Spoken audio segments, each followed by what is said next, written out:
Meu Deus, estou feliz demais. Gente, feche seus olhos aí. Ah, Jesus, obrigado por essa manhã, Pai.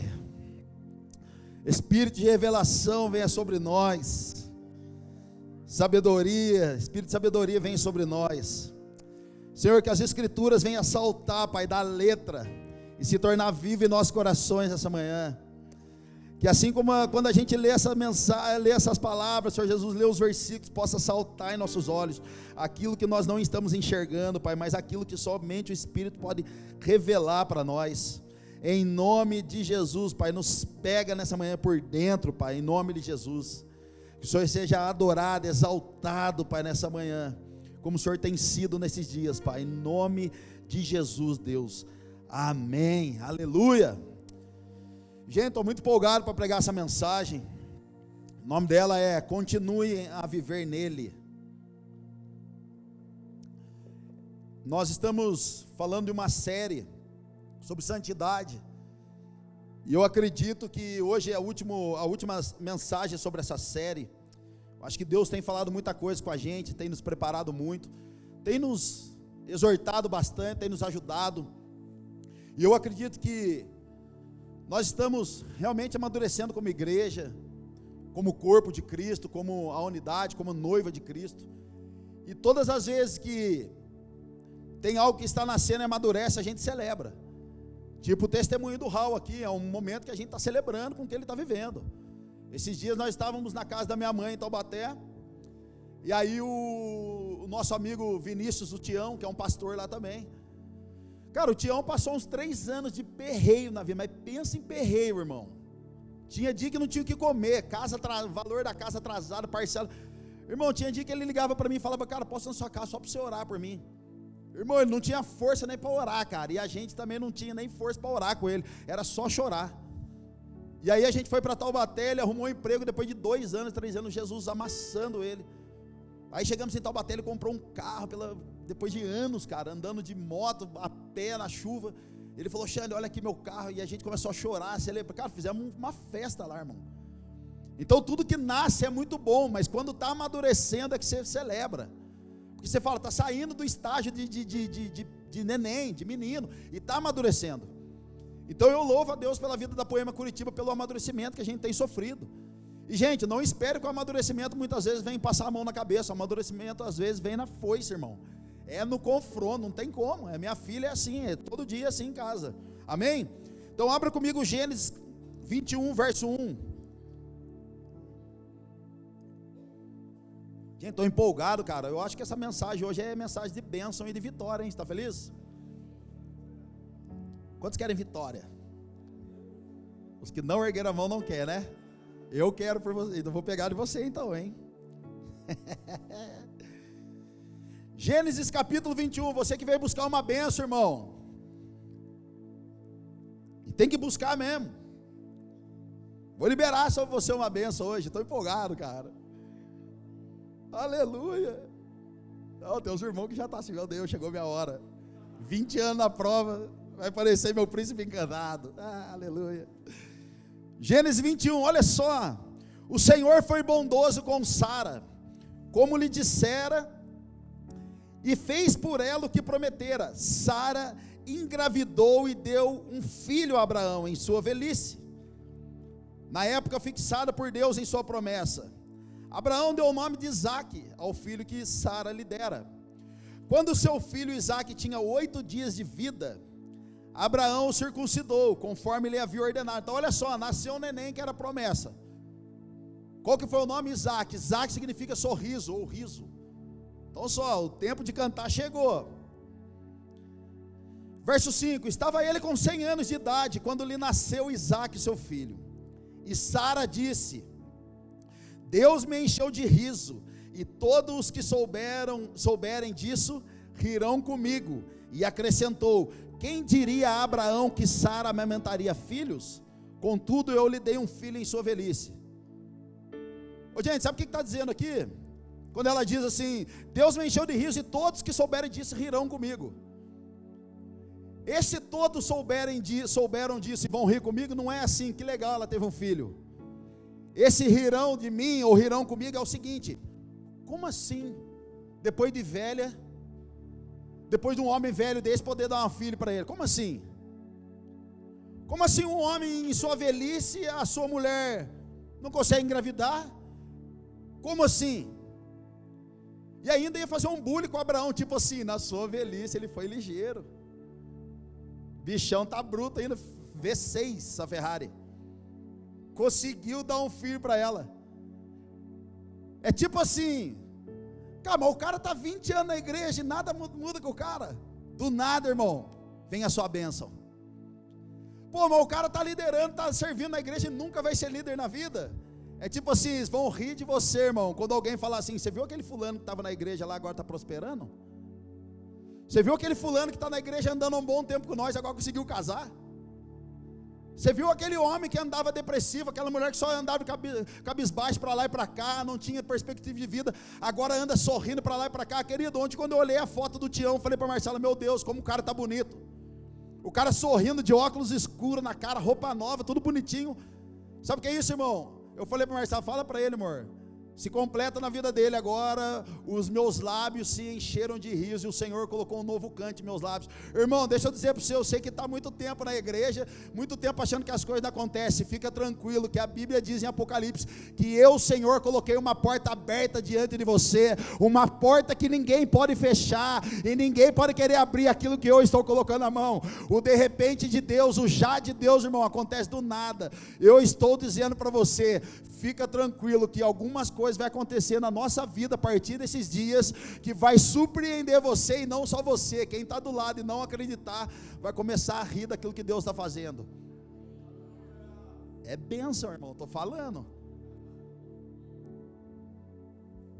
Eu estou falando que vai chegar o seu dia de bênção.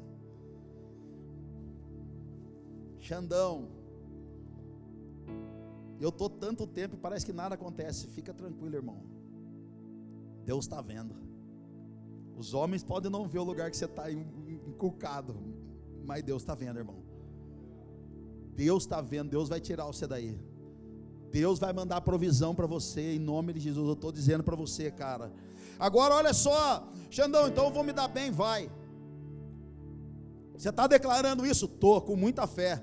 Só que todo lugar de bênção, escuta isso, irmão, todo lugar de bênção pode se tornar um lugar terrível.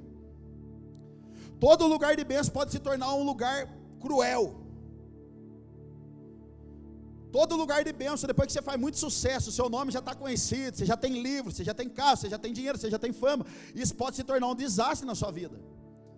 Semana passada nós estávamos tomando um café aqui com a galera da adoração, compartilhando uma palavra com eles, depois a gente estava orando, e de repente o Senhor soprou um verso no meu coração, eu compartilhei com eles. Lembra como que é o nome do marido de Isabel lá, o Zacarias? A Bíblia diz que Zacarias, irmão, trabalhava dia e noite dentro de uma escala, servindo ao Senhor no templo, acendendo o holocausto, fazendo o sacrifício ali, e de repente o anjo aparece para ele. É tipo o cara que está no domingo, está no culto todo domingo, não falta no GC, está servindo em todos os ministérios, e ele estava lá no seu dia de escala, servindo no culto. De repente o anjo aparece para ele e fala, você vai ser pai. A Bíblia diz que ele desdenha, não crê e fica mudo. Agora você entende por que Deus às vezes não responde o que você quer, irmão? Porque Deus não quer a sua opinião naquilo que Ele está fazendo. Já percebeu que Deus, mas Deus não fala comigo, é que você fale mais, irmão, Ele não quer a sua opinião. Então como que pode um homem estar no culto após culto, serviço após serviço, mesa em mesa, e agora para de crer? Irmão, a gente pode estar sendo abençoado demais em ser embriagado com o próprio vinho. A gente pode embriagar com a unção que a gente está recebendo de Deus. A gente pode se embriagar com o dinheiro que Deus está dando, com a fama que Deus está dando, com o dinheiro que Deus está dando, com o carro que Deus está dando para a gente. Então você está sendo abençoado demais, irmão, pode correr o risco de você tirar os olhos do Senhor e começar a focar só naquilo que você tem. Lembra do Lúcifer, o regente do coral do céu? Se encantou tanto, se embriagou tanto, que agora quis tomar o lugar de Deus. O apóstolo Paulo falou assim, eu fui ao terceiro céu, preguei em todas as conferências, Fire Refine, eu estava no Fogo e Glória em Curitiba, vocês não viram? Até preguei lá, estava em cartaz, estava em tudo. E aí o apóstolo Paulo diz, mas por causa das grandes revelações que eu tive um espinho na carne. Irmão, você quer ter uma vida de prosperidade e ser abençoado? ande de uma forma quebrada e moído, com o coração sempre quebrantado no lugar. Esse é o padrão dos homens e mulheres de Deus esses dias, andar com o coração quebrantado no lugar correto. Aí você nunca vai desviar, irmão, você nunca vai sair. Olha só Apocalipse 2, o anjo da igreja de Éfeso ao anjo da igreja em Éfeso escreva: essas são as palavras daquele que tem as 7 estrelas em sua mão direita e anda entre os 7 candelabros de ouro. Conheço as tuas obras, poema, vocês são da hora, vocês são zica. Zica bom, tá? Tem o zica bom, o zica ruim e o chikungunya. O chikungunya é os irmãos rebeldes. É o zica bom esse aqui, não é o zica vírus. Conheço suas obras, poema, o seu trabalho árduo e a sua perseverança. Sei que você não pode tolerar homens maus. Sei que você não gosta desses caras que ficam no YouTube falando um monte de besteira, fica no Reels do Instagram falando um monte de... Eu sei que vocês não toleram esses caras. Que pôs à prova os que dizem ser apóstolos, mas não são, e descobriu que eles eram impostores. Você tem perseverado e suportado os sofrimentos por causa do meu nome, e não tem desfalecido. Olha só que bênção. A casa está caindo, mas você está aqui. Mas contra você, tenho isto: você abandonou o seu primeiro amor. Gente, esse abandonou o seu primeiro amor significa: você se separou de mim como uma esposa se separa do seu marido. Houve um divórcio em nós dois. Você se separou como num divórcio de um homem e de mulher. Vocês fazem tudo incrível, mas vocês abandonaram o primeiro amor. Ou seja, podemos estar servindo de culto após culto, irmão, mas sem amar a igreja. Podemos amar, podemos servir, fazer tudo para as pessoas, sem amar as pessoas. Podemos fazer a obra de Deus, sem amar a obra de Deus. Podemos fazer tudo na igreja e fora da igreja, sem amar a Deus. Podemos servir, podemos cuidar, podemos até discipular as pessoas. Não significa que a gente ama elas. Quando a gente ama uma pessoa, irmão, você tem empatia por ela. Então a gente precisa medir qual é o amor que a gente tem para continuar caminhando na revelação. Esses dias chegaram para nós aqui e falaram assim: eu estava preocupado com o culto, porque o culto está gelado. Irmão, não é o culto que está gelado, é a gente.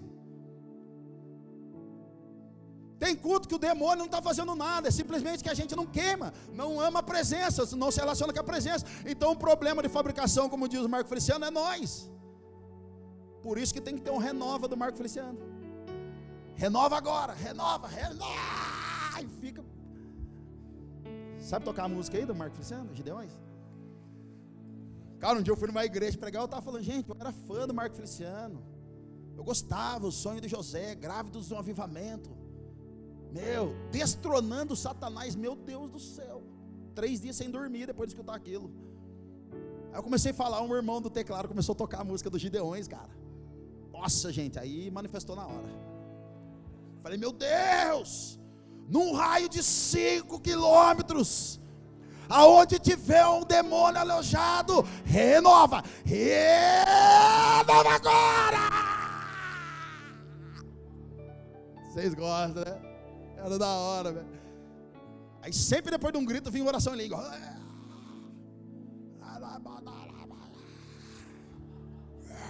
Aí o povo, mano, que louco, cara.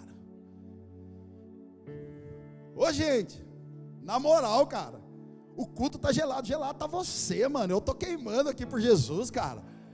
Ô, gente, Gregório McNutt um dia foi num culto, tava tão ruim o culto que ele meteu um fone de ouvido aqui, ó. Ficou chapando. Deixa queimar, daqui a pouco o pastor bateu: ô, Gregório, vai lá que tá na sua hora de pregar. Ele falou: meu Deus, nem percebi. É que a banda é tão ruim, pastor, que eu nem percebi. Ô, irmão, você tem que preparar o ambiente, porque o rei vem quando o ambiente está preparado. Se não tem ambiente preparado, não queira chamar Jesus, porque Jesus vem aonde tem fome, aonde tem sede. Um dia Jesus chega numa cidade e não pôde operar muitos milagres ali. Por quê? Porque não tinha desejo ardente no coração do povo de conhecer a Jesus, de receber a Jesus, de compartilhar do seu pão, do seu vinho. Prepara o ambiente, irmão, e certamente o noivo virá. Vamos lá, alguém, cara. Prepara o ambiente e ele virá, irmão. Coloca a lenha no seu coração, porque a hora que você começar a colocar a lenha no seu coração, certamente o fogo descerá para queimar essa lenha, irmão. Aleluia. Ai, Jesus. Ai, para que ficar pulando? Para que os jovens correr para lá e para cá? Eu creio, verei na glória, eu creio. Irmão, deixa os jovens pular. Eles não estão pulando no carnaval. Eles não estão pulando por causa de droga. Eles não estão pulando por causa de sexo e bebida. Eles estão pulando por causa de Jesus, celebrando Jesus. Para de ser crente velho, crente chato, sem vinho, sem unção, pelo amor de Deus. Meu Deus, posso continuar? Diga para o seu irmão que se cumpra Abacuque 3 na sua vida, irmão. Renova as tuas obras, renova o teu fogo. Então olha só o que está faltando para nós. Salmo 51. Restitui-me a alegria da tua salvação. Por quê, irmão? Porque talvez a gente está desgarrado disso. Restitui a alegria da tua salvação e sustenta-me com espírito voluntário. Esse voluntário significa alegria em servir, alegria em ir para o culto, alegria em fazer parte de um grupo, alegria em fazer parte de um ministério, alegria em fazer parte da igreja, alegria em estar com pessoas. Então ensinarei aos transgressores os teus caminhos, e os pecadores se converterão a ti. Ô, gente, já percebeu que o dia que não é tão mal, né? Não evangeliza ninguém, né? Não prega, não ora, não faz nada? É nesses dias que nós temos que pedir: Deus restitui a alegria da salvação. Restitui a alegria de eu fui salvo. Ô, gente, tem dia que eu estou mal, eu vou falar com a minha esposa para ver se ela concorda com as facções que eu estou gerando dentro de mim. Daí ela fala assim: cara, vai orar, você precisa orar, vai se converter. Então a gente precisa vir e mexe, voltar para esse lugar. Deus dá alegria. Deus toque em mim de novo, faz-me novo de novo. Colossenses capítulo 2, verso 6. E aqui é o tema da mensagem, olha só. Portanto, assim como vocês receberam a Cristo Jesus, o Senhor, continuem a viver nele. Irmão, recebemos a Cristo há tanto tempo. Se você não recebeu a Cristo ainda, dá tempo hoje, irmão. Então continue a viver nele, enraizados e edificados, firmados na fé, como foram ensinados. Tudo que nós estamos ensinando nesses dias. Querido, qual é o estilo da mensagem da Poema para nós aqui? Enraizar em Cristo, ser edificado nele, viver por fé, como foram ensinados, transbordando de gratidão. Verso 8. Tenham cuidado, aqui, irmão, essa é a chave. Tenham cuidado para que ninguém os escravize a filosofias vãs e enganosas, que se fundamentam nas tradições humanas e nos princípios elementares desse mundo, e não em Cristo. Está enraizado em Cristo, você está caminhando com Jesus, você está sendo discipulado, está sendo cuidado, está aprendendo muita coisa, está sendo muito maravilhoso. Pastor, estou sendo destravado, pastor do céu, eu agora estou sendo edificado de novo. Pastor, meu coração está queimando de novo. Pastor, eu estou tendo sonhos com a igreja, eu fui ferido com a igreja, mas agora a outra igreja está me curando. Está maravilhoso, irmão? Tá, continua caminhando nele. Só que o verso 8 fala: mas cuidado com os falsos ensinos, com as vãs filosofias, porque tudo que nós estamos recebendo nesses dias de Cristo, pode a gente se desviar da fé, do verdadeiro evangelho, por causa de uma baboseira. Esses dias eu recebi um vídeo lá, o cara falando acho que eu já contei esse testemunho aqui, o cara falando do bolo de aniversário. Não, porque o bolo de aniversário é da deusa tal. Daí eu falei: oxe, como assim? Porque você compra um bolo, quando você vai cantar parabéns, o bolo é da deusa não sei da onde, e a fumacinha da fumaça, da velhinha, é pro Deus tal. Eu falei: está repreendido. Não é da deusa e muito menos do Deus, é meu, eu comprei, é com meu dinheiro. E aí os caras não cantam mais parabéns, e aí falaram para mim que aqui em Curitiba é pecado cantar é pique ratimbum. Eu falei: não, gente, não pode. Porque em Taubaté é avivamento. Se não tiver o pique ratimbum, é avivamento, não tem aniversário. Só que tudo bem, é cultura, eu vou respeitar então. Vou falar nada. Aí esses dias um pastor falou que não pode pregar de tênis. Eu falei: meu, estou em pecado. Só pode de sapato. Como se o sapato e o tênis santificasse a presença. Ô irmão, nem o altar que santifica a presença, que santifica a presença é o nosso coração quebrantado para ele. É o que dá lugar para a presença entrar, invadir, mudar a nossa vida e deixar a gente santo. Então a gente começa a dar ênfase para coisa que não existe. A gente começa a saber mais nome do diabo e do demônio do que as obras que Jesus fez contra eles. A gente tem medo de se relacionar. Não, eu não vou em tal lugar porque lá é do diabo. Irmão, é do diabo porque alguém deu para o diabo. Os filhos é do diabo porque alguém deu os filhos para o diabo. O casamento é do diabo porque alguém deu os filhos para o diabo, deu o casamento para o diabo. Ô gente, a gente é crente de verdade ou a gente é um bando de bocó? A gente acorda de manhã, mas que droga de casamento, que droga de marido, que droga de filho. Não tem mais amor por nada. E a gente começa a condenar tudo, é o diabo, irmão, nem tudo é o diabo.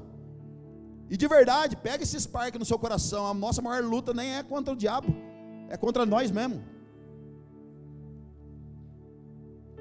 Ô gente, tem diabo que já foi liberto do corpo de alguém, né? Estão querendo que o diabo volte, nem o diabo aguenta mais a pessoa. Foi liberto e a gente está orando, o diabo já fala, mas eu já saí desse corpo. Eu já saí dessa vida.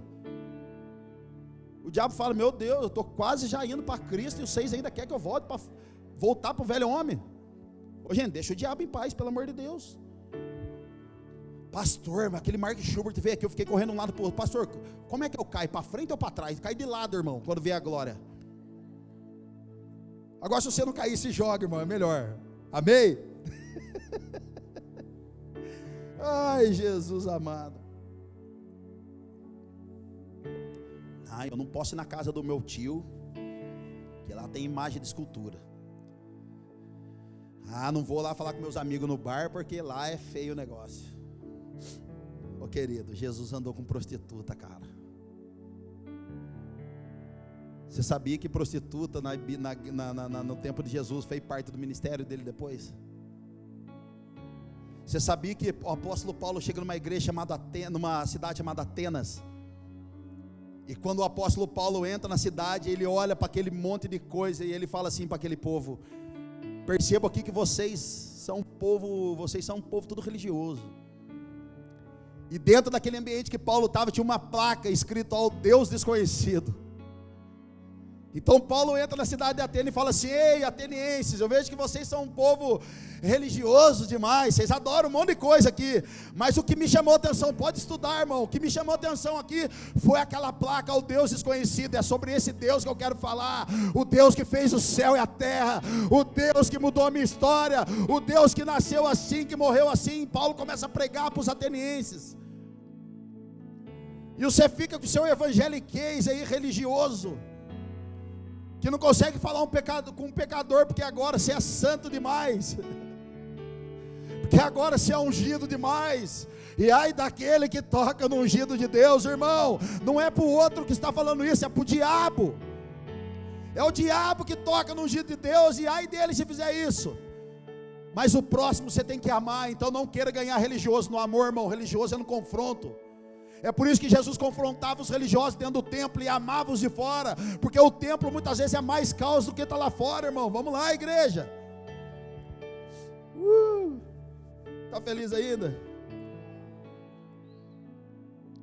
Mas a mensagem é de bênção. Bênção para nós. Eclesiastes capítulo 10. Querido, a dica aqui para nós, Eclesiastes, é: proteja o sacerdócio. Proteja a unção, proteja os pequeninos. Lembra daquele profeta que cantava aquela música? Eu sou a mosca que pousou na sua sopa. Eclesiastes, é que é inglês. Eclesiastes capítulo 10, verso 1: assim como a mosca produz mau cheiro e estraga o perfume, também um pouco de insensatez pesa mais que a sabedoria e a honra. Então olha só, assim como a mosca produz mau cheiro e estraga o perfume, também um pouco de insensatez pesa mais que a sabedoria e a honra. Ou seja, um pouquinho de coisa ruim pode atrapalhar e comprometer tudo aquele negócio bom que Jesus está fazendo em nós. Querido, aqui a Bíblia, quando fala do perfume aqui, o perfume naquela época era criado com um tipo de óleo, com algumas especiarias para dar o cheirinho bom. O óleo representa, ele aponta para a unção do Espírito Santo. O perfume que a Bíblia está falando aqui aponta para 2 Coríntios, onde fala que nós somos o bom perfume de Cristo. E a mosca tem um apontamento para o pecado. No Velho Testamento era o Senhor das moscas. Então fala de pecado, fala de impureza. Ou seja, um pouquinho de impureza, um pouquinho de pecadinho pode comprometer toda a unção que Deus está fazendo. Um pouquinho de estutícia no seu coração, vou dar só uma pecadinha, não vai dar nada. Cuidado, porque pode comprometer toda essa caminhada com Cristo. Em Hebreus fala, capítulo 12, verso 16, fala que não haja nenhum imoral ou profano, como Esaú, que por uma única refeição, algumas versões diz que por um prato de lentilha, vendeu os seus direitos de herança como filho mais velho. Como vocês sabem, posteriormente, quando quis herdar a bênção, foi rejeitado, e não teve como alterar a sua decisão, embora buscasse a bênção com lágrimas. Então olha só, Esaú troca o seu direito de primogenitura por um prato de lentilha, por um negócio que não vale nada. Irmão, quanto que custa um saquinho de lentilha? É o quê? R$2, R$3? Quanto que custa um negocinho de lentilha? 5 conto? 5 melenguinhos?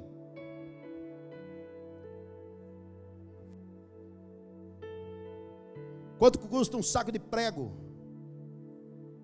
Alguém manja, Rafa, um saco de prego? R$20. Mas quanto custou os pregos que foram colocados na mão de Jesus? Você entende que um pouquinho de malandragem e estutícia pode comprometer tudo aquilo que Jesus fez na cruz por você e por mim? Você entende que um beijinho na boca não dá nada, mas pode comprometer a sua caminhada com Jesus? Você entende que uma frase, você me ama, então vamos ficar sem roupa.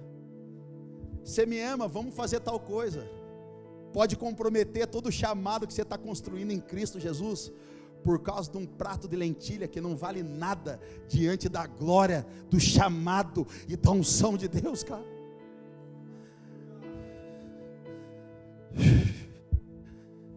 Você entende, irmão? Você entende que valeu muito, cara, para Jesus a sua vida? Você entende que isso é um perigo? Cara, eu conheço um jovem, cara, eu conheço ele, começou a caminhar com Cristo, um chamado maravilhoso, lindo.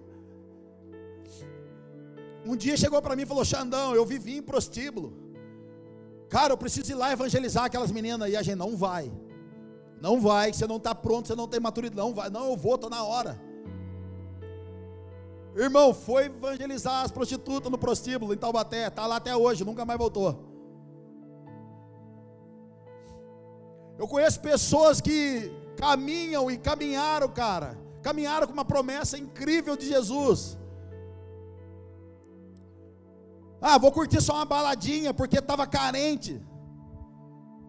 Vou só na baladinha, não vai dar nada, preciso espairar a minha mente, estou muito cansado. Queridos, você trabalha o dia inteiro e você chega na sua casa cansado, ao invés de dar atenção para sua esposa, para os seus filhos, você vai beber cerveja e chapar o coco, é pecado. Se você carrega uma coisa preciosa com Jesus e você está querendo dar miguezinho para ter uma vida boa, para satisfazer o seu prazer, é pecado. E pecado significa errar o alvo, e o alvo é Cristo. Paulo disse: eu deixo tudo para trás e sigo para onde? Para o alvo. Pecado é errar o alvo.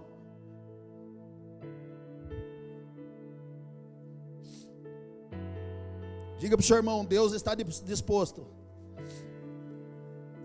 a tocar homens e mulheres disponíveis e verdadeiros.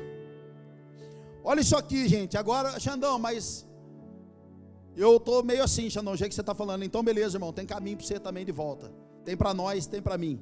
Êxodo 33, verso 3. Vão para a terra onde emana leite e mel, mas eu não irei com vocês, pois vocês são um povo obstinado, e eu poderia destruí-los no caminho. Quando o povo ouviu essas palavras terríveis, pensa Deus falar para mim e para você: não vou nesse casamento que você quer fazer aí, não vou entrar nessa sociedade dessa empresa com você, não vou. Pensa Deus falar: não vou entrar nesse ministério que você quer. Deus falou isso para o povo. Quando o povo ouviu essas palavras terríveis, começou a chorar, e ninguém usou enfeite algum. Isso porque o Senhor ordenara que Moisés dissesse aos israelitas: vocês são um povo obstinado, se eu fosse com vocês, ainda que por um só momento, eu os destruiria. Agora tirem os enfeites, e eu decidirei o que fazer com vocês. Por isso, do monte Horebe em diante, os israelitas não usaram mais enfeite. Gente, esse enfeite aqui, Deus estava dizendo para o povo: ô Moisés, pede para o povo tirar esses enfeites que eles usam maravilhosos, porque eles acham que os enfeites mostram a santidade deles, mas eu olho eles por dentro. O que Deus está falando para Moisés é: Moisés, esse povo não é real comigo. Eles acham que por ter dinheiro, ter carro legal, ter uma casa bacana, ter um monte de coisa, eles já são santos. Fala para esse povo que eles não quero que eles usem enfeite, eu quero que eles rasguem o coração. Então, santidade, a gente está acostumado, irmão, de achar que o cara é santo porque ele tem um bom carro. Eu conheço um cara que chegou numa igreja simples, de bairro, pequena, e ele chegou com um carro bonito, de terno arrumado, fala bem, boa pinta. Quando ele entra no culto, a igreja abraça ele, e 2, 3 meses depois ele é ordenado a pastor dentro da igreja. Casamento destruído, sem fruto, sem nada, sem conversão, mas por causa tem um bom carro. Hoje esse cara não está no nosso meio, não faz nada, não está mais desviado que dentro, e ainda assim carrega um título pelos irmãos, pastor. Então o que Deus está falando é: irmão, tira essas coisas, eu quero saber quem é vocês, quero saber o coração de vocês.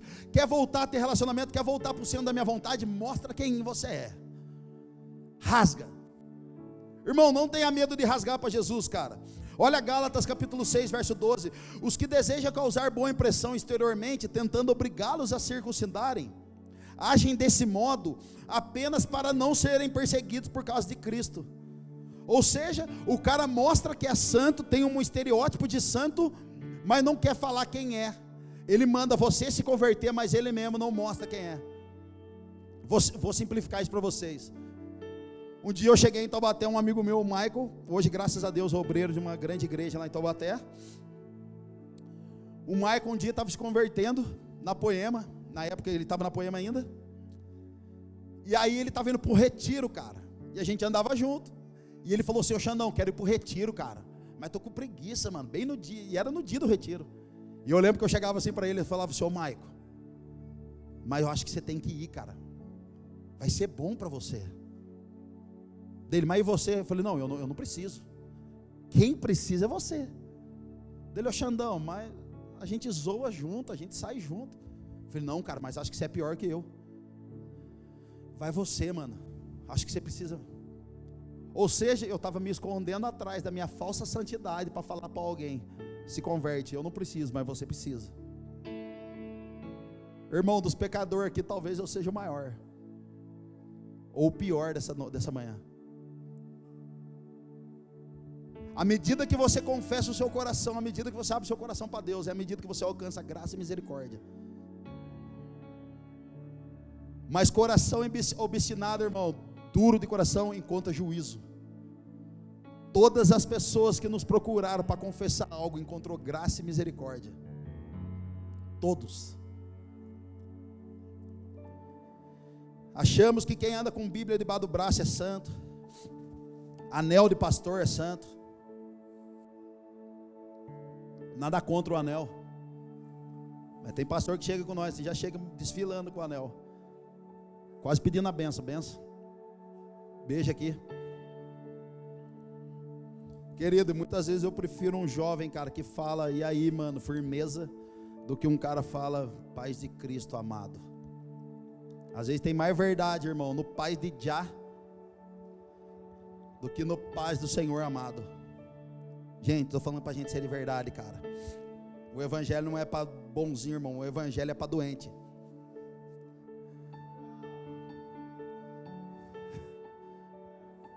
E eu não vi para os que era bom, eu vi para quem está mal. E eu tô. Jesus veio para mim, cara. Veio para mais alguém aqui? Jesus veio para mim, cara. Eu não vim para os que estão bonzinhos, eu vim para os que estão maus, estão doentes. Os que estão bons não precisam de médico, mas os que estão mal precisam, irmão. Eu preciso, cara. Eu preciso, irmão. Aleluia. Então olha só, a santidade de Deus. A santidade de Deus, ela só pode tocar alguém, cara, quando esse alguém confessa. Isaías capítulo 6 diz o seguinte: Senhor, mas eu andei no meio de um povo de lábios impuros, eu não posso fazer nada. Deus estava falando assim: a quem enviarei? Isaías estava dizendo: eu não posso fazer nada, porque eu sou pecador demais. Eu não posso ser pastor, porque eu sou pecador demais. Eu não posso me tornar líder, porque eu sou pecador demais. Eu não posso ter uma empresa, porque eu sou muito pecador. Eu não posso ter uma família abençoada, porque eu sacaneei muito outras famílias. Eu não posso. Então a Bíblia diz que o anjo arranca uma tenaz, uma brasa viva do altar de Deus, e coloca dentro da boca de Isaías. Flop. Cara, você entendeu onde Isaías confessa? Eu sou um homem de lábios impuros e ando no meio de lábios impuros. Irmão, Deus só pode tocar você aonde você consegue abrir para Ele o seu problema. Deus só pode tocar o lugar que você está ferido se você rasgar para Ele. Qual é o seu problema? Eu sou viciado em pornografia. Deus pode te tocar ali. Se você falar: Deus, eu tenho problema com a minha família, Deus pode te tocar ali. Se você falar: Deus, eu não consigo fazer tal coisa, Deus pode te tocar ali. Mas você precisa confessar, cara. Você precisa abrir para que você possa ser curado e tocado. Você entende agora, irmão, que Deus primeiro Ele nos toca. Primeiro você confessa, Deus toca, empodera, você responde e Ele envia. Deus nunca vai mandar uma geração ferida para a nação, irmão, porque senão vai ferir demais. Uma igreja ferida, irmão, nunca vai conseguir gerar outros homens e mulheres. Você lembra da mulher do fluxo de sangue? 12 anos, sangrando. 12 anos, com problema de sangramento. Quando ela toca na orla de Jesus, ela é tocada automaticamente, sai poder de dentro de Jesus.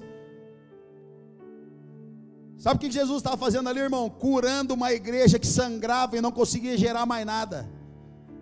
Jesus estava curando a igreja para ela voltar a gerar de novo. Então você precisa entrar na brecha. Diga para o seu irmão: entra na brecha. Lucas 7, verso 36. Aleluia.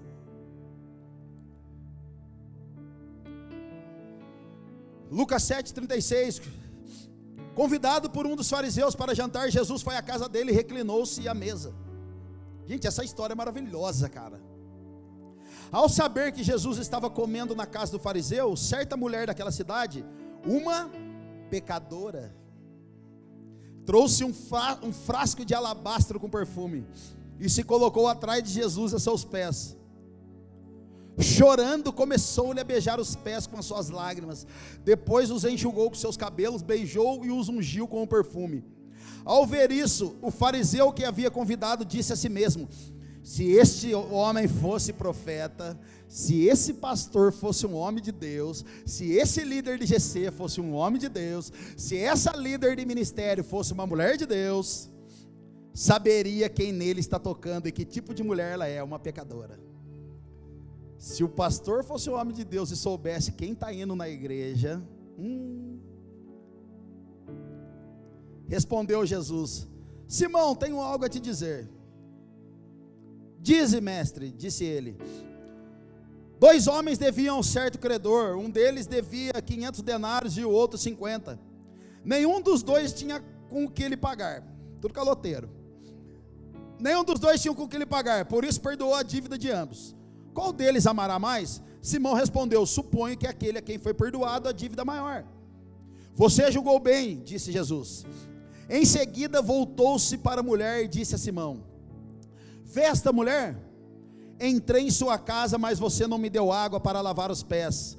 Ela, porém, molhou os meus pés com as suas lágrimas e os enxugou com os seus cabelos. Você não me saudou com um beijo, mas esta mulher, desde que entrei aqui, não parou de beijar os meus pés. Você não ungiu a minha cabeça com óleo, mas ela derramou perfume nos meus pés. Portanto eu lhe digo, há muitos pecados dela lhe foram perdoados, pelo que ela amou muito. Mas aquele a quem pouco foi perdoado, pouco ama. Então Jesus disse a ela, seus pecados estão perdoados.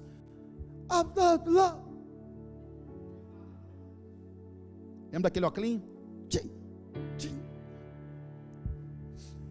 Gente, sabe o que é entrar na brecha? Era uma reunião só de homem, uma reunião que começa aqui. De repente, irmão, entra uma mulher aqui, não podia, só tinha homem, que era culto dos homens. Não podia entrar mulher aqui no local, daqui a pouco entra a mulher. Ela fica ali, a mulher naqueles dias só podia fazer uma coisa, irmão. Ela tinha que servir as pessoas, quando se não tivesse a falta da mulher, que era servir as pessoas ali, era uma outra escrava que tinha que lavar os pés daqueles homens. Então aquela mulher estava servindo, estava no seu dia de escala, no seu dia de culto, não podia fazer nada e muito menos estar ali. A hora que dá uma brecha, irmão, a mulher entra voada, começa a chorar nos pés de Jesus, começa a jogar perfume, começa a beijar o pé dele, e o povo começa, cara, como assim? Tem que ter ética no culto, não pode gritar no culto, tem que ter ética no ambiente onde Jesus está, não pode falar, pular, correr, não pode. Aquela mulher estava dizendo o seguinte, eu não estou nem aí, mano, com o que vão falar, a oportunidade que eu tenho de honrar Jesus é agora, não vou deixar para amanhã, é agora. Você entende, irmão, que nós temos todo dia, todo momento, uma condição especial para a gente se render, entrar na brecha e adorar Jesus, todos os momentos, todos os dias, não é só culto de domingo e culto de quarta-feira, não é. Aquela mulher falou assim, já que não pode entrar, mas eu vou esperar uma brechinha. Hoje então, os irmãos que é tão ligeiro aqui no nosso meio, tem reunião que é de líder, os caras fazem assim, ó, não sou líder, mas eu estou a fim de ir. Os caras ficam ali na porta, James Bond, pastor, vim servir. É mesmo, irmão, mas nem precisa hoje não, pastor, mas eu senti de Deus de servir aqui com você. Irmão, tem reunião de líder, o cara vem para servir, ele fica ali na luz, no som. E ele fica ali na brecha, só escutando e recebendo aquilo que a liderança está recebendo. Tem reunião de pastor, ele fala assim, eu vou servir um dia lá em Taubaté. Ia ter uma reunião de pastores lá, de café de pastores. Eu nem era pastor na época, irmão. Eu falei, mas eu preciso ir, cara. Levei minha filha, porque eu falei, leva uma criança. Se alguém falar alguma coisa, eu falo, minha filha está querendo ficar. Daí eles têm dó, porque é criança. Aí me deixa aqui. Era uma estratégia. Aí chegou um momento lá, precisa ajudar aqui. Eu falei, ajuda. Aí o Leandro, pega meus livros, alguém aí, entrega meus livros na mesa aí para vocês ajudarem. Eu falei, pega livro. Aí peguei, coloquei até a Malu para entregar livro. A Malu foi entregando os livros nas mesas, a gente foi entregando livro. Cara, se você tem fome e sede por Jesus, irmão, não tem evento que possa proibir você de estar ali. Simplesmente pela sua fome e sede por Deus. Cara, já andei muitos quilômetros atrás de homens de Deus que tinha algo para derramar. A Flavinha sabe disso, ela também já fez muito isso. E muitas outras pessoas fizeram aqui. Então você precisa entrar na brecha, cara. Quando Deus diz não para você, entra na brecha, sai avançando nele. Um dia Jesus mandou Pedro embora, falou, Pedro, vai embora, eu sei o povo que também. Pedro falou, não, só o Senhor tem a palavra de vida eterna. Sabe o que é isso? Eu recebi um não aqui, recebi uma instrução, mas vou continuar avançando. Então você precisa entrar na brecha. Continua avançando. Deus disse não, você que está abrindo um projeto, tem um projeto, Deus falou não, constrói outro projeto e apresenta para Deus, irmão. Se Deus falar não, apresenta outro. Se Deus falar não, apresenta outro. A última palavra é do Senhor, amém? Mas a Bíblia não fala para a gente parar de sonhar. Então continua criando projetos, continua apresentando para Deus, até você ouvir a voz dele. 2 Coríntios capítulo 11.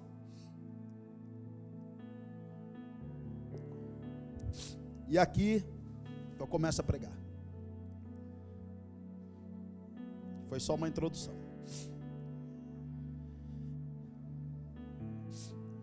Se você puder abrir, cara, abre isso aqui que é muito forte.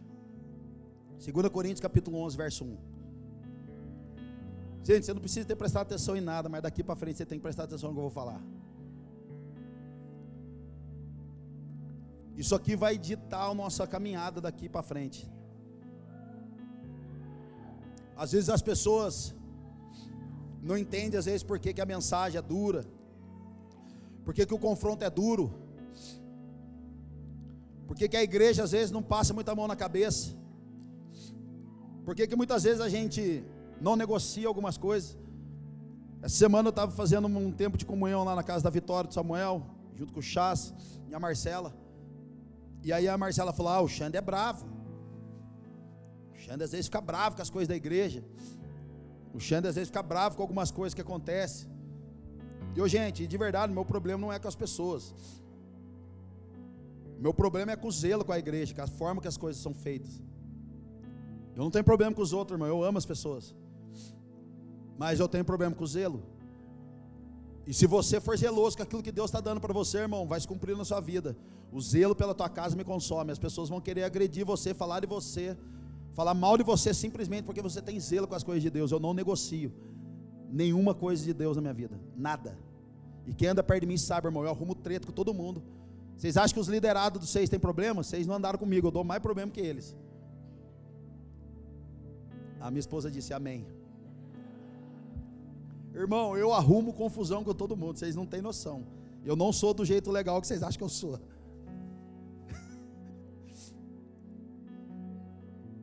É verdade. Os inimigos estão se levantando. Cara, eu tenho muito zelo, irmão.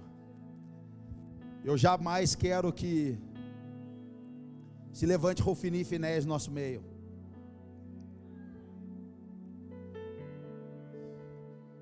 Eu não quero. Eu jamais quero que se levante um usar no nosso meio para tocar na arca e morrer. Eu não quero. O dia que Uzá morre, Davi vai pegar a instrução, cara, de como é feito aquele momento. Como era a forma correta de carregar a arca. Então eu sou muito zeloso, cara, e por ser muito zeloso eu arrumo muitas tretas por aí. E eu não estou nem aí, mano. Quando o quesito é falar de Deus, dos seus princípios, eu arrumo treta mesmo. 2 Coríntios capítulo 11 fala isso que eu estou falando para vocês, verso 1. Espero que vocês, poema, suportem um pouco da minha insensatez. Sou eu falando aqui para vocês, ó. Eu espero que vocês suportem um pouco da minha insensatez. Sim, por favor, sejam pacientes comigo. Viu, galera?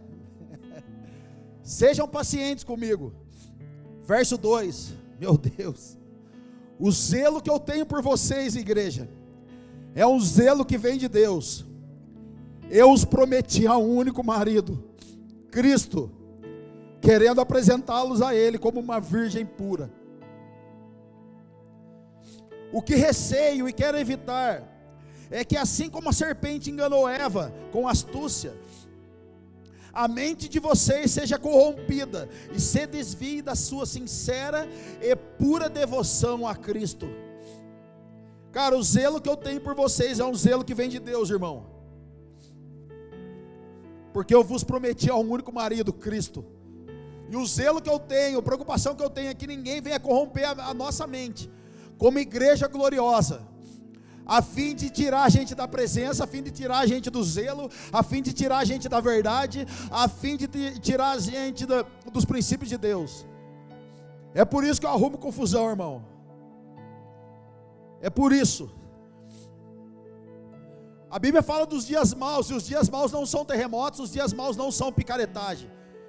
Os dias maus são homens maus, que estão perdendo a sensibilidade, estão fazendo do seu próprio ventre um Deus. Eles querem satisfazer as suas próprias vontades, não estão nem aí com o próximo. E Ezequiel diz que Deus vai levantar pastores verdadeiros, que vão fazer a vontade de Deus, e não pastores, e os pastores que têm cobiçado as ovelhas, querendo mais a lã que ela pode dar do que o coração dela, Deus vai cobrar esses caras. Não é meu trabalho bater de frente com eles, irmão. Meu trabalho é proteger o que Deus está dando aqui para nós. Um dia Jesus chega para Pedro e fala: tu me amas? Amo. Tu me ama? Ama mesmo, Pedro? Amo. Cuida de quem? Das minhas ovelhas. Então ovelha, irmão, tem um alto significado para Deus e tem um alto preço para Jesus. Os dias são maus, estão tirando os olhos de Cristo e fazendo os homens voltarem para si. Homens que estão cobiçando o reino dos céus, homens que estão cobiçando a noiva ao invés de amar a noiva, líderes que estão cobiçando as pessoas e não querendo desenvolvê-las em Cristo Jesus. Então o que eu quero falar a partir de agora é uma geração, cara, um povo que ama mais a presença do que a própria vida. Que geração é essa? Uma geração de eunucos. Uma geração de eunucos. Mateus 19, alguns são eunucos porque nasceram assim. Outros foram feitos assim pelos homens. Outros ainda se fizeram eunucos por causa do reino dos céus. Quem puder aceitar isso, aceite. Querido, aqui está falando de casamento. Alguns querem casar, outros não querem casar, e outros estão falando de reino dos céus. Eunucos do reino dos céus. Quem são os eunucos, igreja? Presta bem atenção. Quem são os eunucos? São homens escolhidos para cuidar da noiva. Homens que vão perfumar a noiva. Homens que vão embelezar a noiva, vão cuidar da noiva. Vão preparar a cama da noiva, mas nunca vão se deitar com ela. São homens que vão cuidar da presença, cara, mas nunca vão ter prazer com ela. São homens, queridos, que vão cuidar das coisas de Deus, mas nunca vão ser honrados pelos homens que estão dentro da igreja. Não me importa para mim se você não me honrar. Não me importa para mim se você me chama de pastor, não. Não me importa se você me ama, se você ama a Deus. Não importa se você não me honra, mas se você tem honrado a Deus. Não me importa se você não me ama, mas tem chamado o Senhor de amado. Eunucos. Uns resolveram não casar.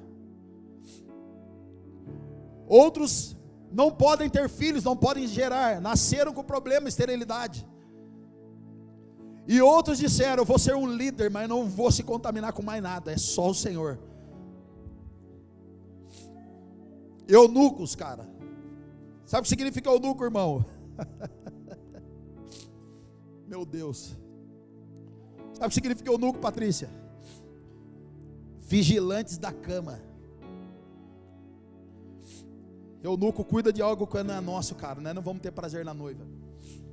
Não somos a geração de Onã. Eu já preguei sobre Onã. Quem é Onã? Onã e Er eram dois irmãos. A Bíblia diz que Er era casado, mas ele fez o que o Senhor reprove, o Senhor o matou. E dentro da cultura, o irmão que é casado e morre. O homem que é casado e morre e deixa a sua esposa viúva, e ele tiver mais um irmão, o irmão deve se casar com a esposa dele, para que a linhagem continue.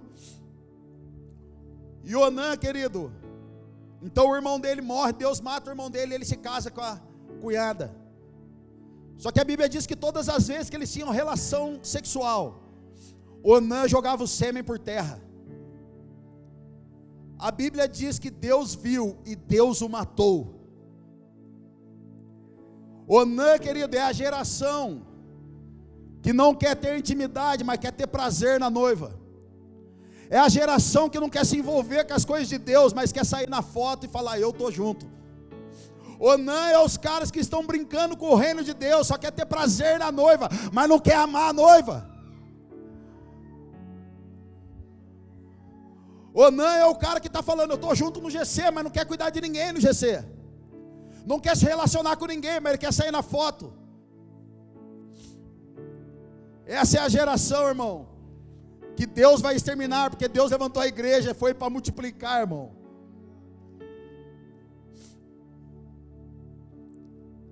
Primeira Reis, capítulo 1, verso 1. Quando o rei Davi envelheceu, já de idade bem avançada, cobriam-no de cobertores, mas ele não se aquecia. Por isso seus servos lhe propuseram: nós vamos procurar uma jovem virgem para servir e cuidar do rei. Irmão, toda vez que você vê mulher na Bíblia, tem apontamento profético para a igreja. Ela se deitará ao seu lado, a fim de aquecer o rei. Então procuraram em todo o território de Israel uma jovem que fosse bonita, e encontraram Abisague, uma sunamita, e o levaram ao rei. A jovem muito bonita, a igreja maravilhosa, linda, cuidava do rei e o servia, mas o rei não teve relações com ela. Sabe o que é isso, irmão? Uma igreja pura, limpa, Como diz no Novo Testamento, uma igreja que não tem rugas, uma igreja que não tem mancha e muito menos marca. Sabe que é a igreja que é essa? É a igreja que não é a igreja de malandragem, é a igreja que não tem jeitinho brasileiro, irmão. É uma igreja que anda na verdade da palavra, a luz da palavra, foi lavada pelo sangue de Jesus, e está clara e muito transparente como uma água pura. Uma mulher que se deitou com o rei para aquecer, a fim de aquecer, mas não teve relações com ele. Sabe o que é isso, irmão? É uma igreja pura que teve com o rei, mas não abusou dele. Estar no culto, cara, e ter bênção de Deus e não se relacionar com ele, é abusar do rei. Estar andando com Jesus, ele restaurar a nossa vida, a minha vida, e não dar a honra que é dele, é abusar do rei. Jesus restaurar a sua família, a minha família, e não devolver o que é dele, é abusar do rei. Jesus tirar o seu filho das drogas, trazer liberdade para os cativos, e a gente não dá a honra e a glória que é dele, é abuso do rei. Onã, eu só quero ter prazer, mas eu não quero ser íntimo.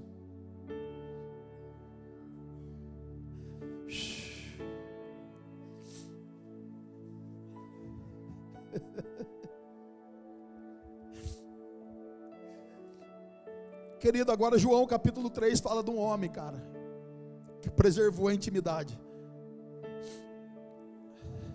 João capítulo 3, verso 26. Eles se dirigiram a João e lhe disseram: mestre, aquele homem estava contigo do outro lado do Jordão, do qual testemunhaste, está batizando e todos estão se dirigindo a ele. A isso João respondeu: uma pessoa só pode receber o que lhe é dado do céu. 28. Vocês mesmos são testemunho do que eu disse. Eu não sou o Cristo, mas sou aquele que foi enviado adiante dele. A noiva pertence ao noivo. O amigo que presta serviço ao noivo e que o atende e o ouve, enche de alegria quando ouve a voz do noivo. Esta é a minha alegria que agora se completa. Sabe o que estava acontecendo aqui? João Batista está batizando. João Batista está numa conferência animal. Está maravilhoso. De repente alguém chega e fala assim: ô João, lembra daquele cara que você falava? Lembra daquele pequenino que estava lá? Lembra lá do Tiago Chaz? Lembra lá do líder de GC? Lembra do Luan lá da Bruna? Lembra lá do Flavião? Lembra aquele cara que você falava deles, que ele ia ser um grande homem, que eles iam surgir do nada? Você lembra, Xandão? Lembro? Então ele está do outro lado lá da Marechal, e os caras estão fazendo um culto que está bombando mais que a Poema aqui em Curitiba. Ô irmão, primeiro que nós não é penina para ficar dividindo o fio com os outros, e nem mostrar para os outros aquilo que Deus está fazendo em nós. Nós não estamos aqui para mostrar fruto, irmão. Não estamos aqui para isso. Então os caras começam a falar: olha aqui, João, aquele homem lá, está ganhando mais alma do que você, está batizando mais que você, está discipulando mais que você, está ficando mais rico que você, está prosperando mais que você. E aí? Então João fala: cara, eu não sou Cristo, eu sou o amigo do noivo. O noivo, ele tem uma noiva. Eu não sou, eu profetizei a respeito dele. Eu não sou o noivo, querido, eu sou amigo dele, e eu me alegro com a voz dele, e essa alegria agora me completa, porque aquilo que eu profetizava que ia acontecer, está acontecendo, e essa é a minha alegria. Querido, a minha alegria nessa manhã aqui, é ver vocês voarem mais rápido do que eu, ir para um lugar mais longe do que eu, prosperar mais, ser mais pai do que eu, ser mais família do que eu, conquistar mais do que eu. Sabe por que pastores e liderança não crescem, irmão? Porque não dá para o noivo que é dele. Fica retendo o ministério, fica retendo as pessoas, fica retendo dinheiro. Ei, se você é algum líder aqui, um pastor aqui, deixa eu te dizer, não case com a noiva, cara, ela já tem um marido. Ela já tem um marido, cara. Sabe por que não multiplica? Porque você não solta. Você acha que é fácil ficar multiplicando as coisas, dar para os outros que Deus deu para você?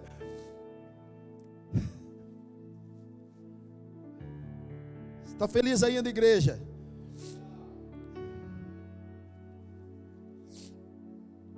Querido, eu já falei da cultura do noivo aqui, mas vou deixar para outro dia.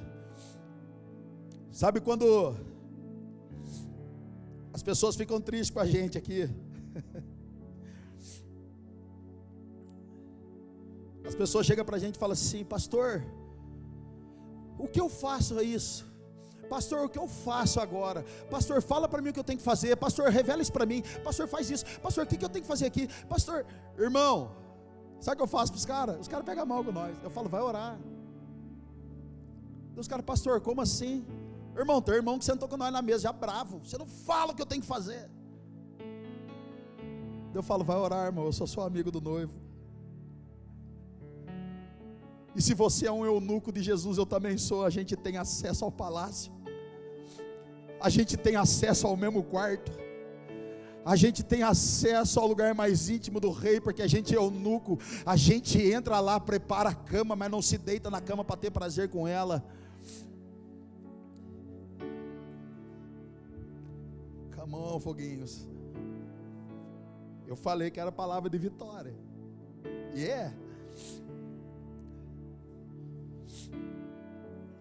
Isaías 56, verso 3.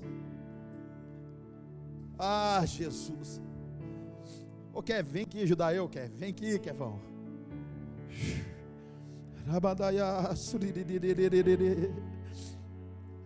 Isaías capítulo 56, verso 3. Isso aqui é para todos nós. Que nenhum estrangeiro que se disponha a unir-se ao Senhor venha dizer. Se você está aqui, irmão, e você se dispôs a unir ao Senhor, estar com o Senhor, que nenhum de nós aqui venha dizer: é certo que o Senhor me excluirá do seu povo. E que nenhum eunuco e que nenhum eunuco se queixe: não passo de uma árvore seca. Pois assim diz o Senhor para você aqui, eunuco: aos eunucos que guardarem os meus sábados, que escolherem o que me agrada, e se apegarem à minha aliança, a eles darei, dentro do meu templo e dos meus muros, um memorial e um nome melhor do que filhos e filhas, um nome eterno que não será eliminado. Se você está aí, está falando assim: eu não tenho ministério, não sou relevante, Deus, tem um povo se dando bem e eu não. Deus, parece que nada acontece comigo, parece que a minha vitória não vem, a minha bênção não chega, o meu dia de glória não chega. Querido, não ache que Deus não está fazendo nada por você, não ache que Deus não está nem aí com você, porque é melhor do que ter dinheiro, querido, é ser honrado por Deus. Melhor do que ter dinheiro é ser lembrado por Deus. Melhor do que ter um ministério é ser mimado por Deus. Melhor do que ter uma igreja, pastorear uma igreja, é ser lembrado nos céus e na terra pelo nosso Senhor. Isso é melhor. Só que Apocalipse capítulo 3, verso 4 diz o seguinte: no entanto, vocês têm aí em Sardes uns poucos que não contaminaram as suas vestes. Querido, a cidade de Sardes foi uma cidade que o anjo deu uma carta para ela, porque Sardes era uma cidade de orgulhosos, uma cidade de soberbos. Então o que Deus está falando aqui é: vocês têm aí em Sardes um pouco daqueles que não contaminaram as suas vestes, eles andarão comigo vestidos de branco, pois são dignos. Agora olha só aqui, cara, verso 7. Estas são as palavras daquele que é santo e verdadeiro, que tem a chave de Davi. O que ele abre ninguém pode fechar, o que ele fecha ninguém pode abrir. Verso 8, querido: conheço as suas obras, eunuco, que não tem relevância, que parece que nada acontece, que parece que você está sozinho, que Deus não está te ouvindo. Conheço as suas obras, e eu estou vendo o que está acontecendo. É o que Deus está falando aqui. Eis que colocarei diante de você uma porta aberta que ninguém pode fechar. Sei que você tem pouca força, mas guardou a minha palavra e não negou o meu nome. Querido, você pode estar passando por um monte de coisa e parece que nada acontece, mas se você está guardando a palavra do Senhor, que está sendo liberada no seu coração, o Senhor honrará você e te colocar no alto lugar. Pode parecer que nada está acontecendo, mas se você está guardando a palavra, vai rolar, irmão, de Jesus honrar você. uma geração conhecida não somente de tarde de culto de domingo, mas uma geração que tem guardado a presença aqui dentro, a sua palavra aqui dentro. O que geração que é essa igreja? Geração de Obed-Edom. Sabe qual é a geração de Obed-Edom? Aquele que recebeu a presença de Deus em casa e foi abençoado poderosamente. 3 na Bíblia significa muitas vezes. Quando Daniel orava três vezes por dia, a Bíblia não é só 3 vezes, manhã, tarde e noite, são muitas vezes. 3 meses, a Bíblia diz que a arca da presença fica na casa de Obed-Edom por 3 meses, e ele foi poderosamente abençoado muitas vezes. Você que é anfitrião de GC, irmão, você está aqui, ergue sua mão se você recebe GC na sua casa, e se você um dia quiser receber também, pode receber essa palavra. Você é um Obed-Edom em nosso meio. Você é um Obed-Edom em nosso meio, porque a presença de Deus está dentro da sua casa, liberando graça, poder, misericórdia, transformação, cura e restauração. Você que tem recebido o GC na sua casa, eu oro nessa manhã para que o Senhor mude por completo a história da sua casa e o abençoe poderosamente. Xandão, mas essa palavra é só para quem tem GC em casa? Não, irmão, se você está recebendo a presença dentro da sua casa, é para você também. Que geração é essa? Geração que acomoda a presença de Deus. E Esther capítulo 1, verso 10, eu quero tentar encerrar. Querido, desde o Velho Testamento já é apontado para o Novo Testamento a santidade, não só de Deus, mas do Filho. Esther capítulo 1, verso 10. No 7º dia de banquetes, o rei já havia bebido bastante vinho, e estava muito alegre, chapou. Mas você estuda Esther capítulo 1 aí. O rei deu uma festa, mandou chamar a rainha Vasti, e ela estava dando festa em outro lugar para a mulherada. Então o rei fica louco, manda chamar ela. E aqui é o contexto. O rei já havia bebido bastante vinho, estava muito alegre, chapou. Aí ele mandou chamar os 7 eunucos, que eram seus servidores particulares. Eles se chamavam Meumã, Bistá ou Bista, Arboná, Bigtá, Abagtá, Zetar, Carcás. Queridos, toda a santidade de Deus em nós aponta para a santidade do Filho também. Meumã, sabe o que significa o nome Meumã? Fiel. Quem é o advogado fiel, irmão? Bistá significa saque. Sabe o que é isso, irmão? As pessoas, mas é sacar o inferno. Não, irmão, pode sacar de Jesus o que você quiser, porque Ele tem para dar. Pode buscar o Senhor, porque Ele tem para responder, Ele tem para dar. Arboná significa cavalgador de jumento. Quem entrou no jumentinho, irmão, Jerusalém? Jesus. Bigtá significa no lagar. Isaías 63:2 diz que o Cristo vai pisar no lagar, vai transformar, irmão, muito choro em alegria, vai dar muito vinho novo para a sua igreja. Abagtá significa dado por Deus, e Deus amou tanto o mundo que deu o seu único filho.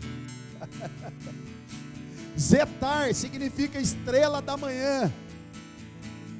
Quem é a estrela da manhã? Cristo Jesus. E Carcás significa severo.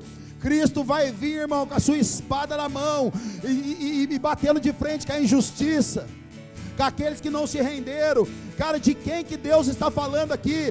De quem que está apontando o nome desses eunucos? O maior eunuco de toda a terra, aquele que manteve a presença, manteve a intimidade, manteve a glória, mas não se contaminou. Isso fala de Jesus. Filipenses capítulo 2. Seja a atitude de vocês, que embora sendo Deus, não considerou ser igual a Deus, mas esvaziou a si mesmo, vindo a ser servo, tornando semelhante aos homens, e sendo encontrado em forma humana, humilhou a si mesmo e foi obediente até a morte de cruz. Por isso Deus o exaltou à mais alta posição e lhe deu o nome que está acima de todo nome, para que o nome de Jesus se dobre todo joelho no céu, na terra e debaixo da terra, e toda língua confesse que Jesus Cristo é o Senhor, para a glória de Deus Pai. Querido, sabe o que é ser um eunuco do Senhor? É pisar no seu próprio prazer, para dar prazer para aquele que está nos chamando nessa manhã. É pisar na nossa própria vontade, cara, para fazer a vontade daquele que está nos chamando.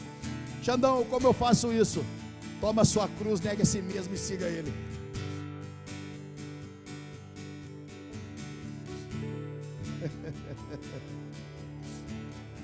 E eu quero encerrar. Querido, sabe esse vazio que você está sentindo esses dias?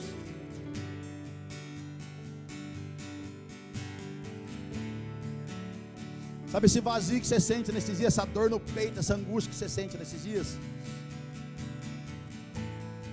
Não é por dinheiro, não é por glória, nem por fama, não é para você arrumar um marido, nem é para Deus restituir o seu casamento. Não é pela fama, não é por nada disso. Esse vazio que a gente sente. O dia que eu falei para a Marcela, não estou bem, vem aqui, quero falar umas coisas para você. Ela falou, vai orar. Sabe o que é isso dentro de mim? É um vazio dentro de mim. Não é por fama, não é por nada disso, irmão. Esse vazio se chama falta da presença. Por que, Xanô? Porque Eclesiastes capítulo 3, verso 11 diz: Ele fez tudo apropriado a seu tempo, também pôs no coração do homem um anseio pela eternidade. Então o que você está sentindo, irmão, não é falta de nada, é o anseio pela presença, é o anseio pela vida de Cristo. Também pôs no coração do homem um anseio pela eternidade. Mesmo assim, este não consegue compreender inteiramente o que Deus fez. Irmão, o homem pecou lá no Éden, saindo da presença de Deus. Entrou o pecado por um homem, mas a Bíblia diz que por outro entrou a salvação. E esse vazio que você sente, querido, é o próprio Deus que colocou dentro de você e de mim. É o anseio pela eternidade, para que a gente sempre volte para o lugar certo. E se tem alguém nessa manhã aqui que está dizendo, eu quero ter essa presença, como que faz, Xandão? Eu quero entregar a minha vida para Jesus, como é que faz, Xandão? Eu vou te dar a receita. João capítulo 1, verso 9, verso 11, desculpa. Ele veio para que era o seu, mas os seus não o receberam. Contudo, aos que o receberam, aos que creram em seu nome, deu-lhes direito de se tornarem filhos de Deus, os quais não nasceram por descendência natural, nem pela vontade da carne, nem pela vontade de algum homem, mas nasceram de Deus. A presença está liberada para todos aqueles que recebem Cristo em seu coração, para todos aqueles que recebem Cristo na sua vida. Ela está liberada nessa manhã. Busque pela presença,